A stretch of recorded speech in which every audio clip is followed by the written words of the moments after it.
자, 그 다음에 거기 나오는 개념 체크 있지? 개념 체크 1번부터 6번까지 이것도 푸는 시간 잠깐 줄게. 그러고 나서 선생님이랑 같이 살펴보고 그 다음에 넘어가도록 합시다.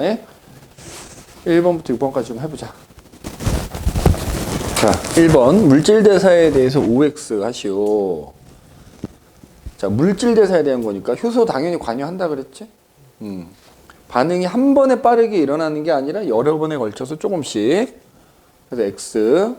자, 생명체 안에서 합성하고 분해하는 화학 반응이다. 맞고. 동화작용이 일어날 때는 에너지를 흡수한다 그랬지? X. 자, 2번. 동화작용과 이화작용에 해당되는 걸 각각 골라요. 동화작용은 광합성. 그지? 그 다음에 광합성, 동화작용은 흡열 반응. 맞지?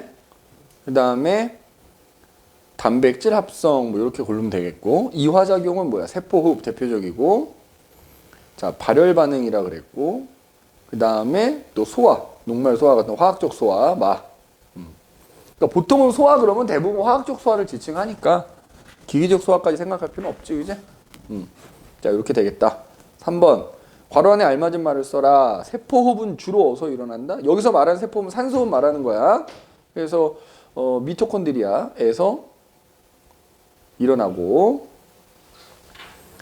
포도당이 산소와 반응하여 이산화탄소와 물로 분해되면서 에너지 만들어지는 거다. 그래서 이때 에너지 일부는 60%는 열에너지고 나머지는 ATP라는 데 저장이 되었다가 생명활동에 이용이 된다. 이렇게 쓰면 되겠지? 자, 4번.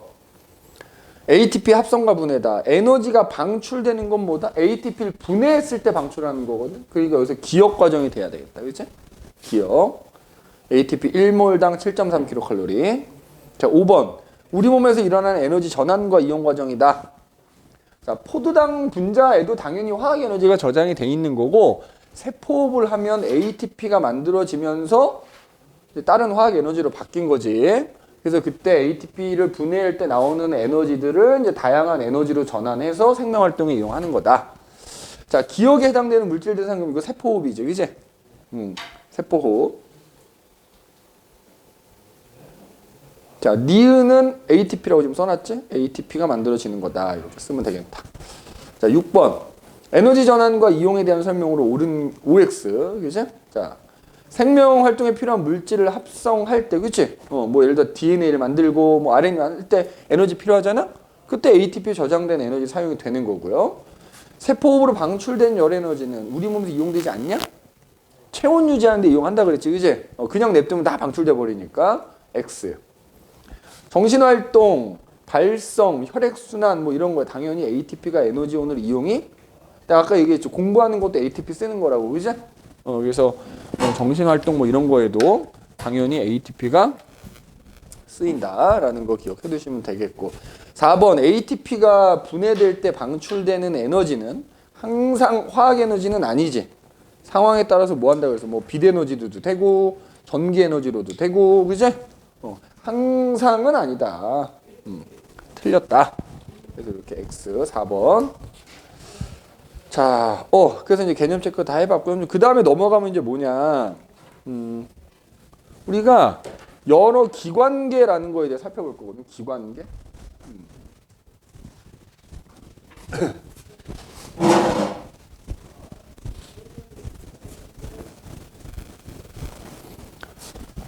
자, 기관계라는 게 이제 크게 네 가지가 나와.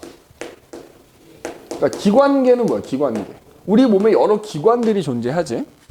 그러니까 기관이라는 게 뭐 정의는 우리 몸은 세포로 이루어져 있는데 그 비슷한 세포들이 모여서 조직이라는 걸 만들고 그런 여러 조직들이 모여서 이제 우리 눈에 보이는 어떤 특정한 형태와 기능을 수행하는 기관이 만들어지지. 그럼 그런 여러 기관들 중에서도 비슷한 일을 하는 기관들이 모여서 기관계를 형성하는데 우리가 공부할 때 나오는 기관계 크게 뭐 소화계, 뭐 호흡계, 순환계, 뭐 배설계, 뭐 이 외에도 여러 기관계들이 존재한다만 우리 요 단원에서는 대표적으로 네 가지 기관계에 대해서 볼 거야. 그럼 소화계는 뭐야? 소화기관계라고도 하는데 우리 몸에서 소화를 담당하는 기관들로 이루어진 기관계인 거야. 그지? 그래서 이제 이 소화기에 대해서 첫 번째로 소화라는 거에 대해서 얘기를 할 거야. 왜 그럼 이 얘기를 하느냐? 아까 세포호흡하려면 뭐가 필요해? 영양소 필요하지. 산소 필요하지. 자, 이렇게 써볼까? 소화기부터 할 건데, 자, 우리가 아까 세포호흡을 쓰자면 영양소를, 물론 이제 아까는 포도당을 썼지. 근데 사실은 포도당만 세포호흡에 이용되는 건 아니야. 포도당을 주로 이용하는 거야. 포도당이 없을 땐 다른 걸 써야지. 우리 몸에 있는 단백질, 뭐 지방 이런 거 다 쓴단 말이야. 그럼 그런 영양소를 산소를 이용해서 분해를 하는 거잖아. 그럼 그 결과 이산화탄소와 이제 물이 이렇게 생기게 되는데, 그러면 우리가 이 세포호흡하려면 영양소를 얻어야 될 거 아니야. 그러면 우리 사람과 같은 동물은 영양소를 얻기 위해서 뭐해? 음식물을 섭취하지. 맞지? 음식물을 섭취해. 그래서 그 음식물에 영양소가 들어있는데 그게 너무 커서 흡수가 안 되기 때문에 얘를 분해를 해야 되겠지. 그 분해를 담당하고 그래도 결국 분해한 애들을 흡수하는 애들이 결국 뭐 소화기관들이야. 그러니까 결국 소화계가 담당해요. 우리가 이 영양소를 얻고 흡수하는 데는 소화계가 담당하는 거예요. 그래서 그러면 그 영양소를 또 분해하면 산소 필요하잖아. 그럼 이 산소는 어떻게 해? 우리가 호흡을 통해서 들숨날숨을 통해서 산소를 얻는 거지. 그러니까 이때는 호흡계가 필요해. 자, 그래서 내가 호흡을 통해서 산소를 얻고 음식을 먹어서 영양소를 얻었으면 그거를 우리 몸 안에서 이제 운반하는 애들은 누구야? 여기 아까 순환계, 혈액을 통해서 운반이 되지. 그래서 이제 각 세포들이 세포호흡을 해요. 그럼 얘네가 생겨. 이게 이제 뒤에 따로 얘기해 노폐물이거든. 일종의 노폐물인 거란 말이야. 그럼 이 노폐물을 우리 몸 안에 냅두면 안 될 거 아니야. 내보내야지. 그래서 마찬가지로 이 노폐물들을 운반하는 것도 순환계야. 혈액에 의해서 운반이 돼. 그러면은 각각 버리는 장소로 운반이 되면 예를 들어 이산화탄소는 혈액을 통해서 폐로 운반이 되면 내가 날숨을 통해서 내보내는 거야. 그래서 이산화탄소는 내보내고 산소는 들이마시고 이렇게 되는 거거든.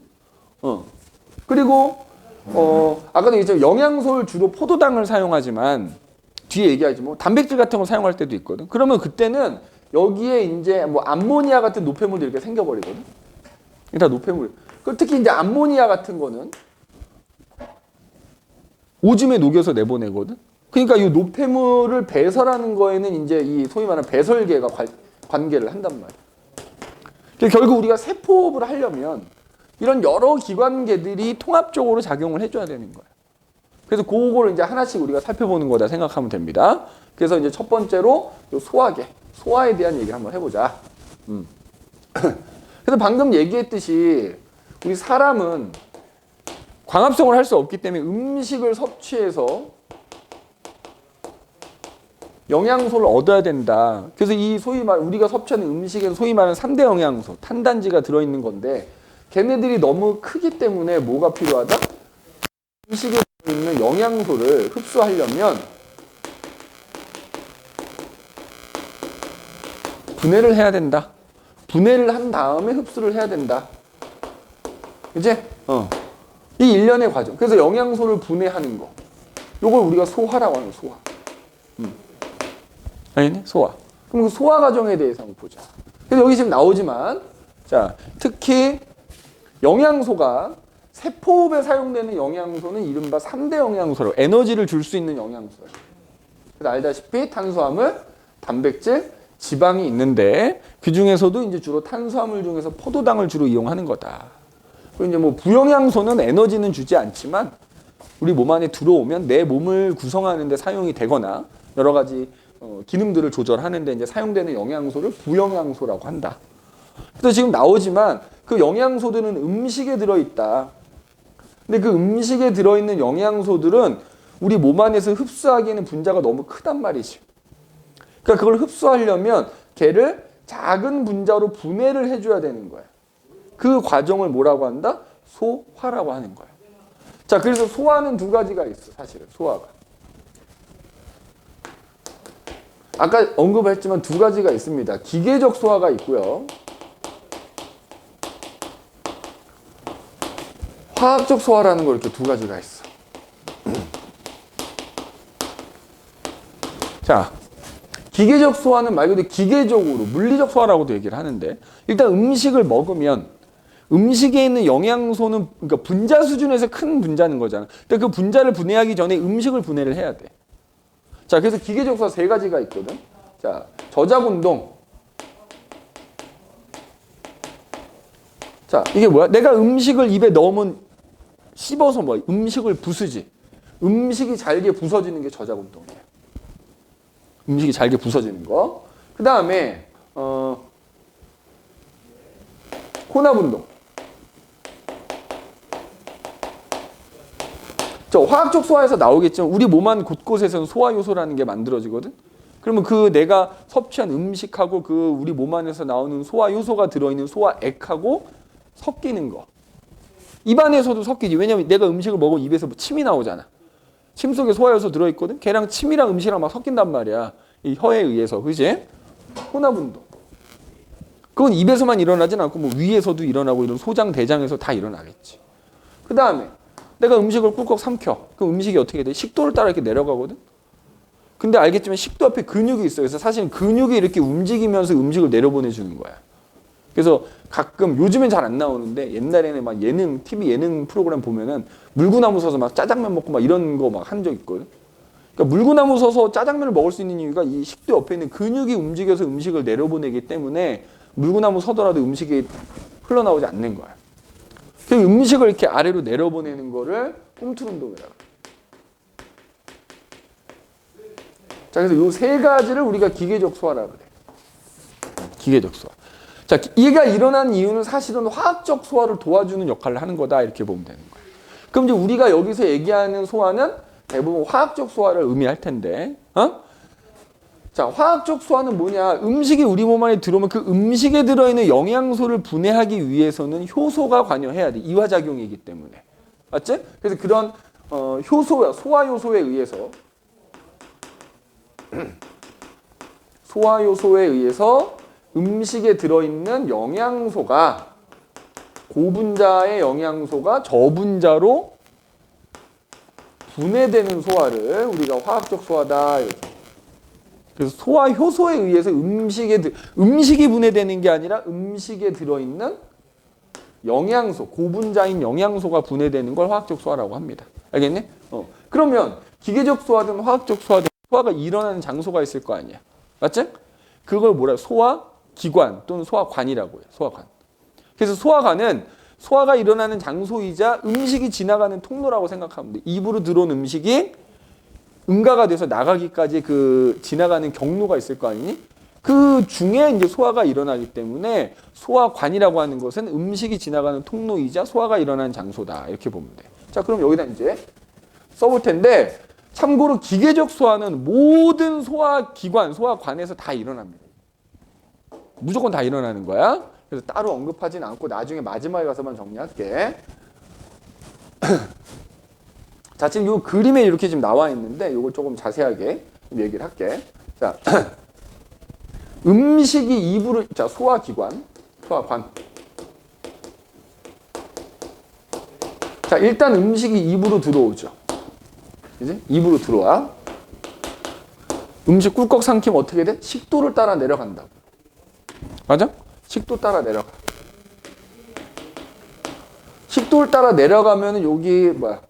가슴, 여기 복부 부근에 약간 J자 모양의 주머니, 위가 나옵니다. 위. 그지? 위가 나와. 그 다음에 여기 위에 보면 여기 꺾여 있는 부분이 있거든요. 잘 보이는지 모르겠는데. 자, 여기서부터를 소장이라고 하거든요. 여기서부터. 구불구불 약 7m 정도 되는. 근데 특히 여기 꺾여 있는 이 부분은 손가락 마디 12개 정도 합쳐놓은 거랑 길이가 비슷하다 해서 12지장이라고 하거든. 이 12지장이 나와. 근데 얘도 일단 소장이라고 하는 거의 일부라고 입구에 해당된다 생각하면 돼. 그리고 이제 본격적으로 뭐야? 소장이 나와. 그럼 소장을 지난 음식은 최종적으로는 어디를 거치냐면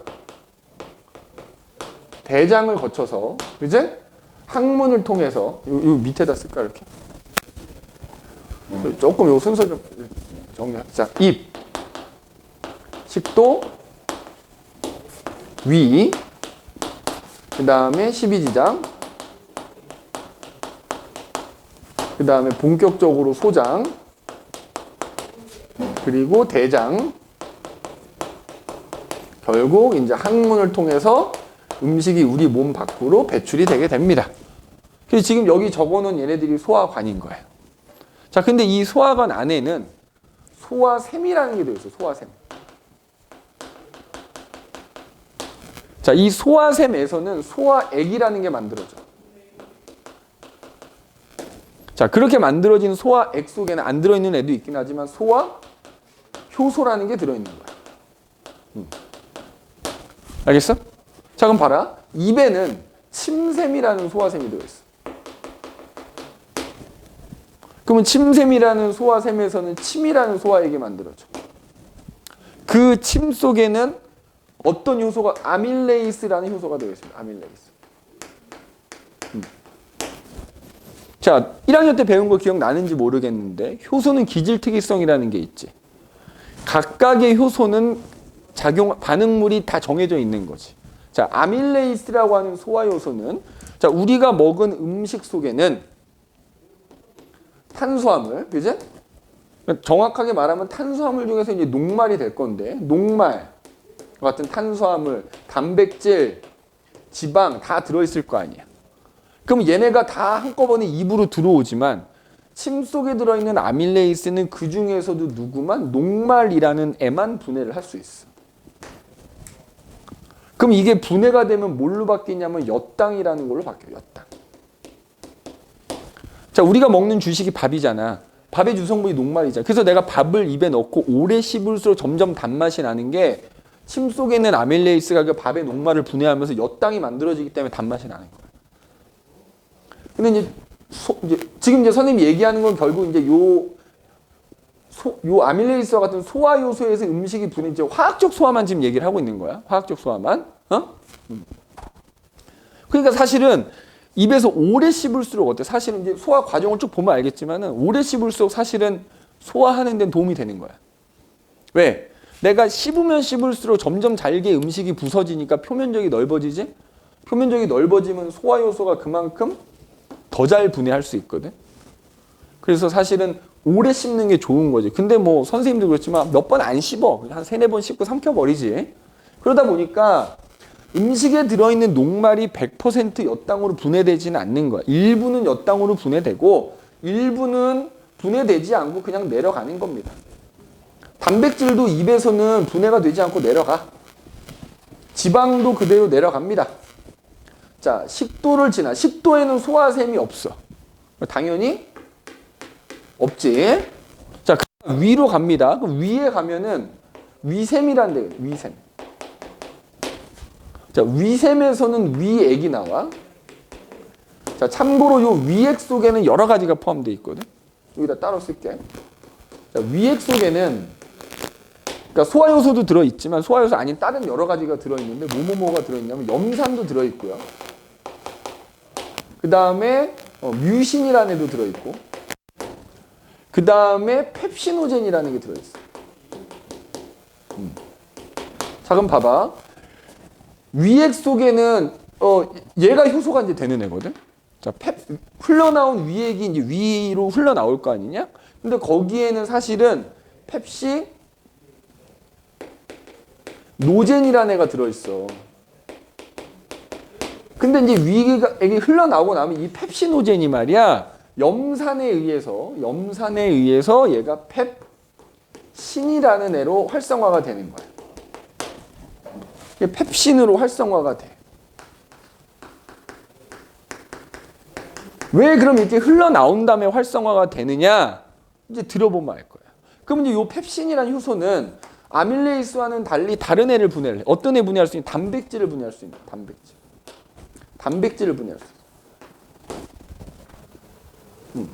그래서 단백질을 분해해가지고 뭐 여러 가지가 만들어지는데 뭐 그냥 여기서는 중간 단계 단백질이라고 쓸게. 중간 단계, 그러니까 얘보다는 크기가 좀 작은 단백질을 분해한다는 얘기야. 뭐 중간 단계 단백질, 뭐 혹은 뭐 폴리펩타이드 뭐 이렇게 표현하기도 하는데 이렇게 분해가 돼. 그러면 자, 얘는 왜 흘러나온 다음에 펩신으로 변하는 걸까? 자, 얘네들도 관계가 있어. 니네 위가 이렇게 있으면, 응? 이 위 움직이잖아. 소화기관도 움직여. 근육으로 이루어져 있거든. 근육의 주성분이 뭐야? 단백질이에요. 그러니까 여기가 위샘이 있는데 얘가 펩신 상태로 흘러나오다 보면 음식에 들어있는 단백질만 소화를 시켜야 되는데 위벽도 소화가 되는 거야. 빵꾸나겠지? 그러니까 흘러나올 때는 아무 못하는 펩시 노젠으로 흘러나오는 거야. 그러면 그 위액 속에 뮤신이라는 애 들어있지. 자, 뮤신이 일종의 위벽 코팅하는 거야. 보호해주는 거야. 얘가 위벽을 보호하는 거야. 보호. 그러면 흘러나온 뮤신이 위벽을 보호하는 상태에서 염산이 펩시노젠을 펩신으로 바꾸면 그 펩신은 위벽은 소화를 못 시키는 거지. 음식에 들어있는 단백질만 소화가 되는 거야. 자, 그 다음에 이 염산은 얘로 활성화시키는 것도 있지만 얘가 굉장히 강한 산성을 띠지? 그러니까 이 혹시 모르는 음식에 들어있는 여러 가지 세균 같은 것들을 죽일 수 있지. 살균 작용도 담당하는 거야. 이렇게 보시면 됩니다. 알겠네? 그래서 위액 속에는 이제 펩신이라는 애가 들어있어서 그러면 얘네 셋 중에 단백질만 소화시킬 수 있는 거지. 그러면 아까 어떻게 돼? 엿당도 그대로 이제 가고요. 그죠? 입에서 바뀐 엿당 그대로 가고, 그 다음에 소화되지 않은 녹말도 그냥 그대로 가는 거야. 맞니? 그 다음에 지방도 갑니다. 어디까지? 이 12지장까지. 자, 12지장은 여기 지금 그림에 나와 있죠. 위나 입에는 자체적으로 소화샘이 들어있지만 12지장은 자체적으로는 소화샘이 없고 그 옆에 이자라고 하는 기관이 붙어 있어. 그러니까 얘는 소화샘이 이자야, 이자. 그럼 그 이자에서는 이자액이라는 걸 만들어. 그 이자액 속에 마찬가지 효소가 들어있는 거야.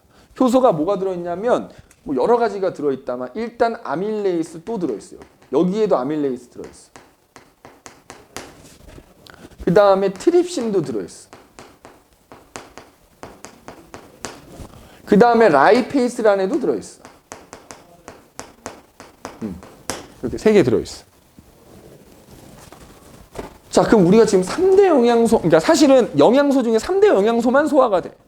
아까 저기 잠깐 나왔던 부영양소는 크기가 원래부터 작아서 소화가 필요 없어. 걔는 그냥 바로 흡수할 수 있어. 근데 3대 영양소는 소화가 필요한 거야, 지금처럼. 그럼 봐봐. 3대 영양소가 있는데 효소가 3개네? 그럼 뭐야? 다분해할 수 있다는 얘기지. 아밀레이스는 아까도 나왔지만 뭐야? 아까 뭐야? 입에서 분해 안 돼서 내려온 녹말을 뭘로 바꾸겠어? 엿당으로 바꾸겠지? 맞네? 자, 그 다음에 여기 트립신 있지? 자, 여기서도 마찬가지. 이 단백질도 분해가 안 되는 애가 있단 말이야. 분해가 안 되는 애는 그대로 내려가겠지. 맞아? 그러면 걔를 근데 환경이 다르단 말이야. 여기는 강한 산성을 띠고요. 염산 때문에. 여기는 약간 염기성을 띠어. 그러니까 펩신이랑 음식이랑 같이 내려와도 단백질 분해를 못해. 환경이 달라져서. 야, 얘네들이 여기서만 하고 거기 있는 게 아니라 음식하고 같이 섞여서 내려간단 말이야. 근데 여기 가면은 이자랑 위랑 환경이 달라서 얘가 작용을 못한다고. pH가 달라서. 그러니까 이제 트립신이라는 애가 나와서 아까 뭐 분해된 애는 그대로 가는 거고 분해 안 된 애를 마찬가지로 중간 단백질로 이렇게 분해하는 거야. 중간 단계로. 그지? 중간 단계 단백질로 분해해. 그 다음에 자, 지방. 지방은 입에서도 소화가 안 되고 위에서도 소화가 안 되고 쭉 12지장까지 오는 거야. 그러면 비로소 이제 12지장에서 나온 이자액 속에 들어있는 라이페이스에 의해서 분해가 되는 거야. 그래서 뭘로 분해가 되냐면 지방산과 모노글리세리드라는 걸로 분해가 돼. 그런데 지방은 이렇게 분해가 되면 소화가 끝난 거야. 근데 아까 나왔던 녹말이나 단백질들은 아직 단계가 더 남았어. 아직 흡수하기엔 아직도 커. 그러면 이제 그 애들은 어디로 가? 소장으로 본격적으로 이제 소장으로 가는 거야. 소장으로 가는 거야. 자, 참고로 그래서 소장 넘어가기 전에 이자액 속에는 3대 영양소를 모두 소화시키는 소화효소가 들어있다. 알겠니? 자, 이자는 12지장 옆에 붙어 있는 겁니다. 12지장 안에 들어있는 게 아니고. 그래서 거기서 만들어진 이자액 속에는 3대 영양소를 모두 분해하는 효소가 들어있다. 자, 그러면 이제 얘가 본격적으로 어디로 가? 소장으로 가. 소장 갑니다. 자, 소장에는 근데 중요한 거 얘기 안 했다. 소장 넘어가기 전에 이자액 속에 든 요 라이페이스 있죠, 라이페이스. 얘가 이제 지방을 분해하자. 근데 이걸 도와주는 애가 있어. 누가 도와주냐면 쓸개즙이 도와줘, 쓸개즙. 쓸개즙도 따지면 소화액이거든. 자, 그런데 쓸개즙은 여기 그림에 보면 여기거든. 여기 간에 쓸개라는 게 있어. 그럼 거기서 쓸개즙이 이렇게 12지장으로 흘러나오는 거야. 그러면 걔가 라이페이스를 도와서 라이페이스가 지방을 잘 분해할 수 있게 도와주는 거야. 어떻게 도와주냐면, 그러니까 굳이 따지면 이거야. 지방 분자가 이렇게 생겼거든, 이렇게. 그러면 그 지방 분자들이 뭉쳐서 큰 지방 덩어리였단 말이야. 지방 분자들이 뭉쳐있는 지방 덩어리를 쓸개즙이 작은 덩어리로 분해해줘. 쪼개줘.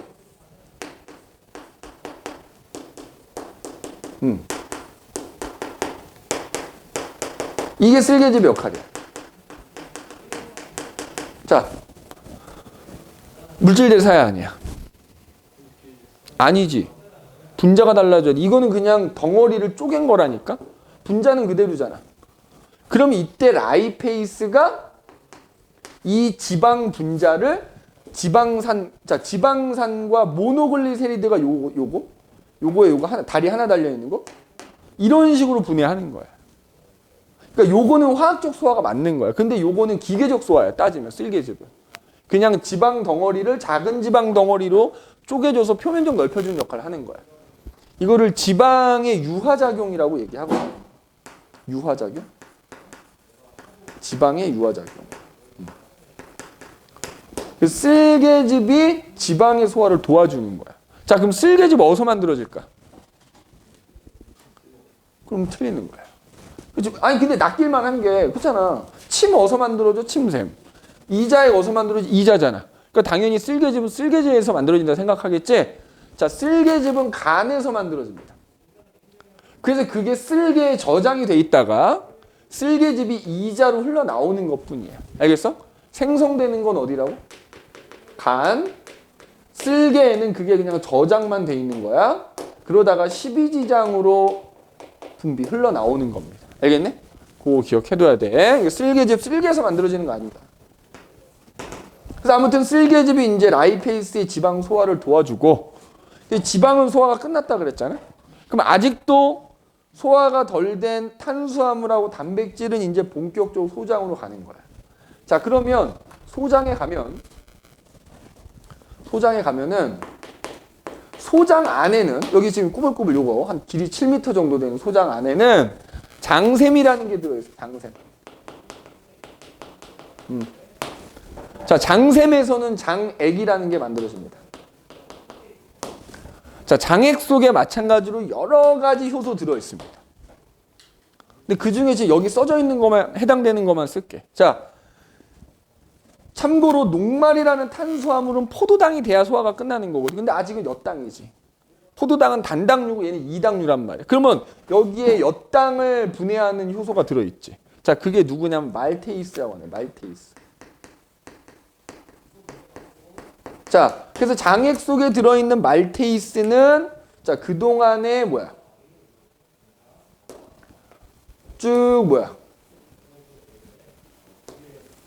이렇게 합치자. 이렇게 합쳐서 쭉 소화가 돼서 내려온 엿당을 분해합니다. 엿당을 최종적으로 포도당으로 분해하는 애가 말테이스야. 포도당으로 분해. 그럼 이제 탄수화물도 소화가 끝나는 거야. 그 다음에 단백질도 보면 어떻게 해야 돼? 뭐 중간중간에 이제 위나 12지장에서 중간 단계로 이제 분해가 됐잖아. 그러면 걔를 최종적으로 분해하는 효소가 또 여기 들어있어. 펩티데이스라는 애, 펩티데이스.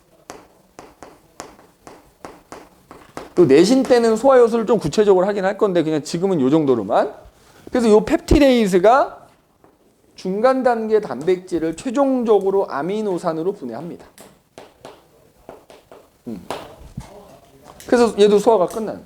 자, 그러니까 입으로 들어온 음식이 소장 가면 결국 뭐가 끝나는 거야?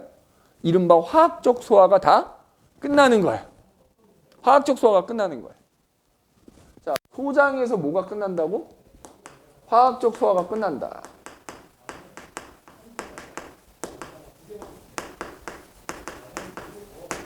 자, 그러면 소장 다음에 나오는 게 뭐야? 소장 바깥쪽을 둘러싸고 있는 길이 약 2m 정도에 되는 대장이 있거든? 야, 대장은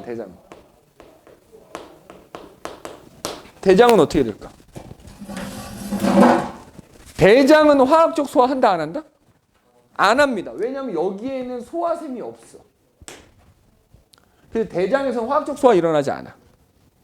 그럼 이렇게 물어볼게. 지금 선생님이 여기다 쓴 건 다 화학적 소화만 쓴 거잖아. 근데 내가 아까 처음에 뭐라 그랬지? 모든 소화기관에서는 기계적인 소화는 무조건 다 일어나거든. 그러니까 예를 들어서 입에서는 아까 얘기했던 뭐 일어나지? 저작운동, 침하고 섞이는 혼합운동, 음식을 꿀꺽 삼키면 꿈틀운동 다 일어나거든.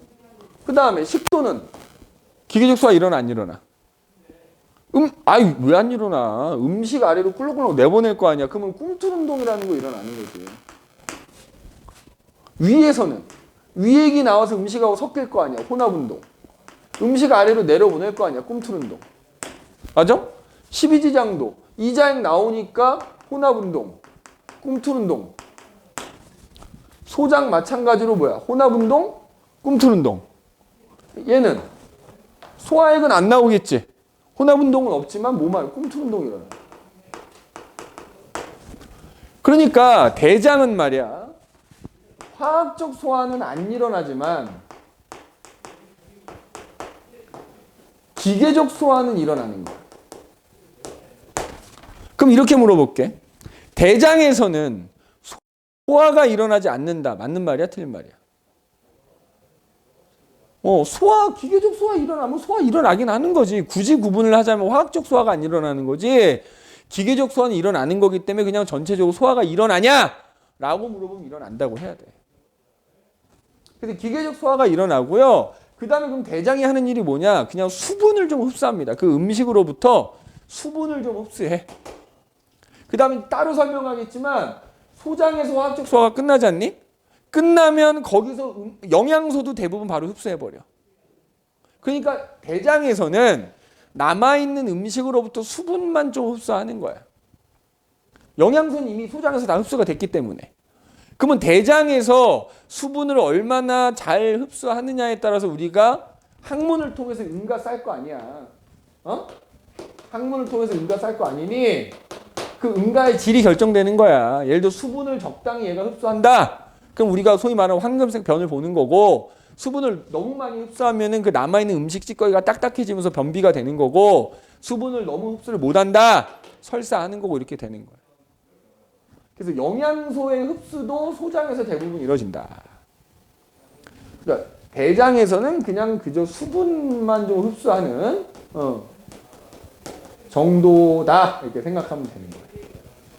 자, 그래서 조금 간략하게 칠판도 좀 좁고 그래가지고 간략하게 이제 소화가 일어나는 과정에 대해서 얘기를 해봤는데, 지금은 요 정도 소화 요소만 좀 기억하면 돼. 아밀레이스니, 펩신이니, 트립신, 라이페이스, 그다음에 말테이스, 펩티데이스 요 정도 기억하시고요. 나중에 내신 때 들어가면 학교에서 이제 여기에 더 추가적으로 가르쳐주는 소화 요소가 있으면 그것까지도 이제 기억을 좀 하셔야 된다 이 말이야. 알겠네? 자, 지금 꼭 명심해야 돼. 화학적 소화가 소장에서 끝나고 이제 얘기하겠지만은 영양소 흡수도 대부분 소장에서 이루어진다. 대장은 화학적 소화는 하지 않는다. 기계적 소화는 한다. 그리고 기계적 소화는 하여튼 모든 곳에서 다 일어난다. 이렇게 보시면 되겠다 하는 얘기. 알겠네? 그러면 자, 이렇게 이제 소화된 영양소를 흡수하는 거에 대한 얘기를 해보자. 그죠? 흡수하는 거에 대한 얘기를 해봅시다.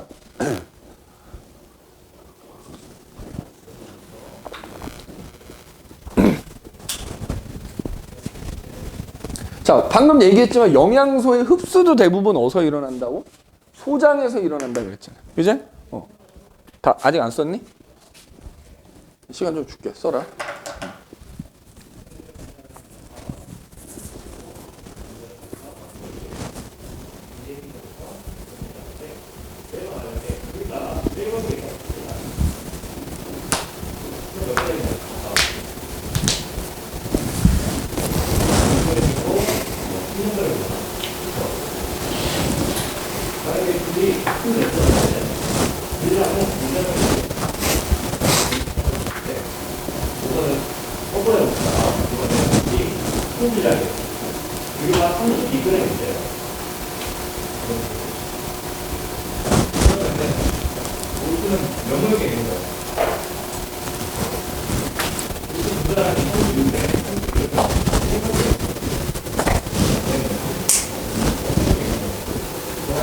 됐니? 지워도 돼? 자, 그러면 이제 지우고 다시 얘기해.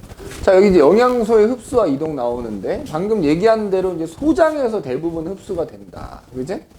소장에서.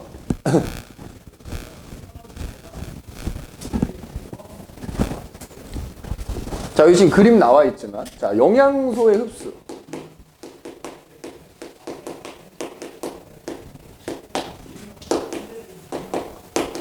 자, 방금 얘기한 대로 대부분 그거 소장에서 바로 이루어집니다. 대부분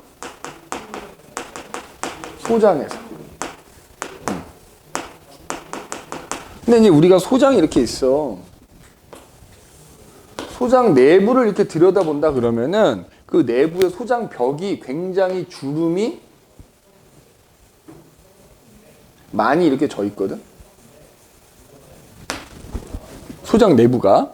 근데 그 주름 져져 있는 소장 벽에 또 보면 굉장히 미세한 이런 털들이 막 나 있어. 자, 그럼 이렇게 되면 이게 왜 이렇게 돼 있는 거야? 그만큼 주름이 많이 져 있어서 표면적이 넓겠지? 그러니까 영양소를 뭐 소화시키고 흡수하는데 굉장히 유리해질 거야. 그래서 소장벽이 주름이 져져 있는데 그 주름진 소장벽에는 또 이렇게 미세한 털들이 겁나 많이 나 있다고.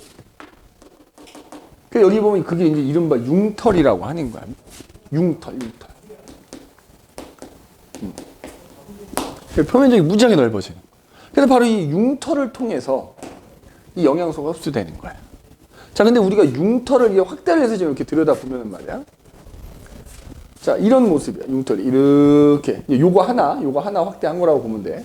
이렇게 있어.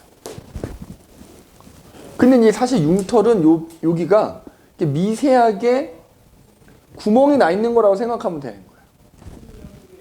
그리고 그 융털 요 한 가닥 안으로 이렇게 삐죽 길다 이렇게 관 같은 게 하나 이렇게 올라와 있어. 자, 요거 암주관이라고 합니다. 암주관. 그 다음에 그 암주관 주변으로는 이런 식으로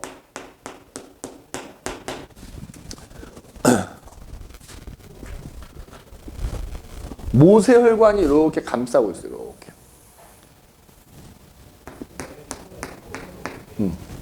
모세혈관이 이렇게 감싸고 있어요. 그래서 바로 이 융털에 있는 이 암주관과 모세혈관으로 영양소가 흡수가 되는 거예요. 자, 암주관을 따라 이렇게 쭉 내려가면 밑에 또 이렇게 관이 하나 이렇게 이어져 있거든요. 림프관이라고 합니다. 림프관. 뭐 뒤에 가서 설명하게 될 텐데, 자, 당연히 혈관에는 혈액이 흐르고요. 림프관이라고 하는 거 아니고 림프액이라는 게 흘러. 그래서 이제 융털에 있는 요 암주관과 그러니까 좀 봐봐. 여기 미세하게 구멍이 나 있잖아. 그러니까 아까 우리가 소화가 필요한 이유가 애초에 음식에 들어있는 단백질이랑 분자는 너무 크단 말이야. 그러니까 흡수하고 싶어도 이 구멍을 통과 못 하는 거야. 그러니까 우리가 앞서 얘기한 소화 과정을 거쳐서 아미노산으로 분해가 되면 단백질이 예를 들어서 얘는 구멍을 통과할 수 있는 거지. 그러면 이제 흡수가 되는 거야. 그래서 소화를 한 거야. 근데 영양소 종류에 따라서 흡수되는 경로가 다른 거야. 자, 예를 들어서 모세혈관이 혈액에 흐른다 그랬지. 혈액의 주성분이 물이야. 그러니까 일로 통과한 영양소 중에 물에 잘 녹는 영양소들은 모세혈관으로 흡수가 되는 거야. 모세혈관으로는 영양소 중에, 그러니까 소화를 거친 영양소든 안 거친 영양소든 물에 잘 녹는 영양소는 모세혈관으로 흡수가 됩니다. 수용성 영양소라고 해요. 그럼 반면에 물에 잘 안 녹는 애들은 어딜로? 예를 들어 지방 같은 거, 지방이 분해되면 뭐 지방산 모노글리세리드 아까 얘기했잖아. 얘네들 어쨌든 물에 안 녹잖아, 지방은. 그런 애들은 모세혈관 흡수가 안 되죠. 그런 애들이 암주관 흡수가 되는 거야. 지용성 영양소.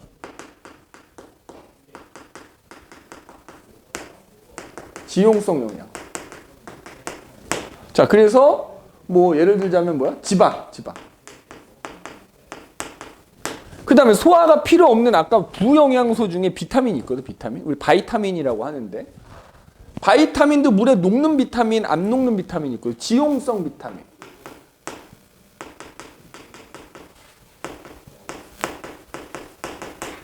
자, 비타민 A, D, E, K 같은 애들이 이제 지용성 바이타민이라고 하거든. 자, 바이타민인데 그냥 선생님이 그냥 비타민이라고 썼어. 적어서. 너 쓸 때는 바이타민이라고 써야 돼. 용어가 바이타민으로 바뀌었기 때문에. 이런 애들 암족관으로 흡수되는 거야. 반면에 모세혈관으로는 수용성 영양소라 그랬잖아. 그러니까 예를 들자면 아까 탄수화물, 녹말이 분해돼서 생긴 포도당 물에 잘 녹아. 그 다음에 단백질이 분해가 된 아미노산도 물에 잘 녹아. 그 다음에 소화 과정은 필요 없지만 이제 아까 부영양소라고 했던 것 중에 무기염류라고 하는 것들. 그리고 무기질이라고도 하는데 무기염류. 그 다음에 비타민 중에서도 이제 물에 잘 녹는 비타민, 수용성 비타민, 수용성 바이타민, 그러니까 바이타민이라고 써요. 자, 비타민 B 시리즈, 비타민 C 이런 애들, 이런 애들은 물에 잘 녹기 때문에 모세혈관으로 흡수가 됩니다. 자, 그럼 이렇게 흡수된 애들은 어디로 모여? 심장으로 모이는 거야. 그런데 얘네가 모세혈관으로 흡수된 애랑 암족관으로 흡수된 애들이 심장으로 가야 될 거 아니야? 가는 경로가 좀 다른 거야. 가는 경로가. 자, 여기 이제 그림으로 설명할게. 자, 요거거든? 야, 봐봐. 그래서 모세혈관으로 흡수된 애들은 그 모세혈관들이 모이면 간으로 갑니다. 간. 그래서 이 소장하고 간 사이에 간문맥이라는 혈관이 연결되어 있어. 그래서 간문맥을 거쳐서 간을 거쳐서 간에서 심장으로 들어가는 간정맥을 거쳐서 뭐 하대정맥 지나서 이렇게 이제 들어가는 거야, 심장으로. 그런데 자, 암주관으로 흡수된 애들 봐봐. 암주관으로 흡수된 애들 내려가면은 림프관 나온다 그랬지. 그 림프관들이 모여서 가슴을 지나는 큰 림프관이 되거든. 여기 보면 가슴 림프관 또는 가슴관 이렇게 돼 있지. 가슴관이라고도 하거든. 그걸 거쳐가지고 여기 심장으로 들어가는 빗장 및 정맥이라는 거랑 만나서 심장으로 모이게 돼. 그래서 수용성 영양소와 지용성 영양소가 이제 흡수되는 곳도 다르고 걔네들이 결국 최종적으로 심장으로 모여야 되는데 심장으로 가는 경로도 다르다. 심장으로 가는 경로도 달라. 그래서 여기 지금 표시해놨다. 지용성 영양소하고 수용성 영양소가 심장으로 모이는데 경로 다르다. 그렇게 모인 영양소는 이제 어떻게 하겠어? 심장 박동에 의해서 혈액이 온몸으로 나가면서 순환을 할 때 그 혈액에 이제 포함이 돼서 온몸에 있는 세포들한테 공급이 되는 거야. 알겠니? 공급이 되는 거다. 자, 그래서 우리 오늘은 영양소하고 영양소 소화, 흡수 뭐 요거에 대해서 이제 간략하게 좀 얘기를 해봤고요. 다음 시간에 오시면 이제 뒤에 뭐 호흡, 배설 뭐 이런 거에 대해서 얘기하도록 합시다. 지금 여기 나와 있다 요거. 그래서 아까 그림을 그냥 경로로 설명을 하자면 이렇게 된다라는 거. 수용성 영양소하고 지용성 영양소들이 이제 심장으로 가는 경로들. 이게 이제 말로 써놨으니까 요거 이렇게 기억을 해두시면 되겠습니다. 알겠네? 자, 오늘은 여기까지 하도록 합시다.